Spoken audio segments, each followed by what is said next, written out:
안녕하세요. 2022 블록체인 워치 진행을 맡은 비즈니스 워치의 이밀곤 기자입니다. 루나 폭락 사태 등을 계기로 가상자산 업계에서 투자자 보호가 주요한 이슈로 대두되고 있습니다. 이번엔 주요 가상자산 거래소죠. 빗썸의 투자자 보호 조직을 이끌고 있는 강두식 투자자 보호 실장님 모시고 말씀 나눠보겠습니다. 실장님 안녕하십니까? 네, 안녕하세요.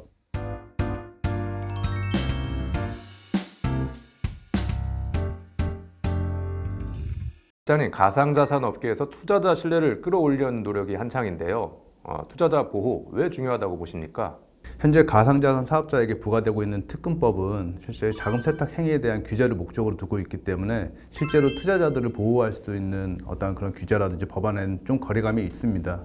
실제 이 가상자산 사업 시장은 증권거래 시장이랑 버금갈 정도의 시장 규모가 굉장히 커져 있는 상황입니다. 그만큼 투자자들도 많이 참여를 하고 있는데요. 이러한 상황 속에서 실제 기본적인 업권법조차 없는 상황이고, 이러한 시장에서 실제로 이제 시장 변화라든지 충격이라든지 이런 상황이 다시 닥친다면 실제 이러한 투자자들은 굉장히 위험한 상황에 노출이 될 수 있기 때문에 이런 것들을 지금이라도 저희가 좀 예방을 하고 관심을 가져야 된다는 생각이 있습니다. 네. 투자자가 법률적 보호를 제대로 받지 못하고 있다, 그런 지적이시네요. 실장님, 전문가로서 바라보는 우리나라의 투자자 보호 수준 어떻습니까?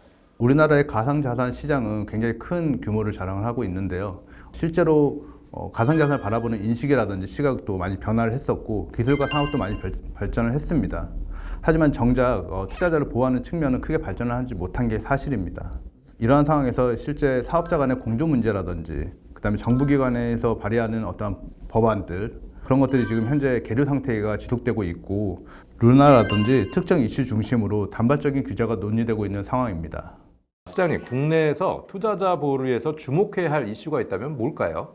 크게는 세 가지로 볼 수 있을 것 같습니다. 첫 번째는 거래 지원이고요. 두 번째는 시장 감시, 그리고 세 번째는 준법 경영이라고 볼 수 있는데요. 첫 번째 거래 지원 같은 경우에는 상장부터 이제 거래 지원 종료까지를 이제 말씀을 드릴 수 있을 것 같습니다.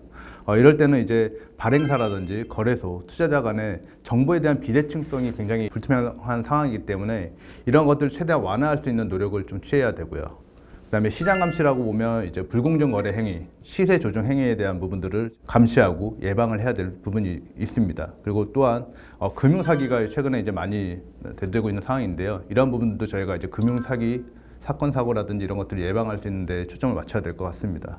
그리고 이제 마지막으로는 준법 경영이 있는데요. 가상자산 사업자들, 임직원 거래라든지 내부 통제를 강화를 하고 이런 준법 경영을 통해서 윤리적 측면을 제고해야 될 필요성을 있다고 생각을 합니다. 네. 그렇다면은 빗썸은 투자자 보호를 위해서 구체적으로 어떤 활동을 하고 계신가요? 크게 이 부분도 저희가 세 가지로 말씀을 드릴 수가 있는데요. 첫 번째는 투자자보호위원회를 지금 운영을 하고 있습니다. 실제 외부 전문위원들을 저희가 이제 모셔가지고 이런 투자자보호위원회를 정기적으로 회의를 거쳐서 주요 안건이라든지 보고 승인 이런 것들을 이제 저희가 시행을 하고 있고요.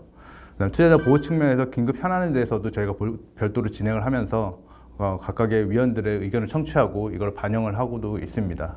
두 번째로는 저희가 이제 투자자 보호 홈페이지를 지금 신설을 하고 있는 중입니다. 그래서 이 안에서는 투자자 보호라든지 교육이라든지, 그다음에 사고 예방이라든지, 그다음에 코인에 대한 정보라든지 이런 것들을 저희가 볼 수 있는 이런 사이트를 지금 만들고 준비하고 있는 상황이기 때문에 아마 올 연말이면 보실 수 있지 않을까 생각을 하고 있습니다.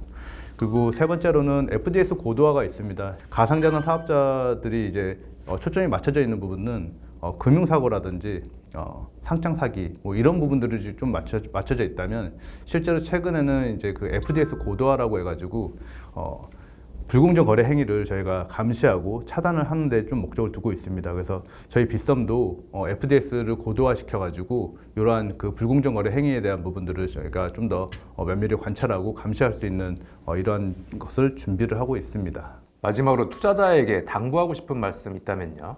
가상자산 사업자와 정부기관의 역할뿐만 아니라 사실상 투자자분들의 역할도 굉장히 중요하다고 생각을 합니다. 가상자산에 대한 다단계 사기라든지 상장 사기 이런 것들이 불법적인 투자 유혹을 구별하는 노력이 필요하고요.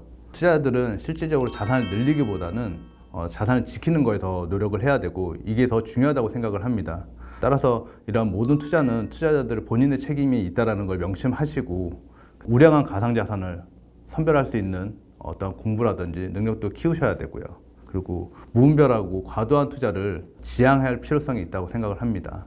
자산은 늘리는 것보다 지키는 것이 중요하다는 말씀이 인상적이네요. 알겠습니다. 좋은 말씀 해주셔서 감사합니다. 지금까지 빗썸의 강두식 투자자보호실장님과 말씀 나눠봤습니다. 실장님 감사합니다. 감사합니다.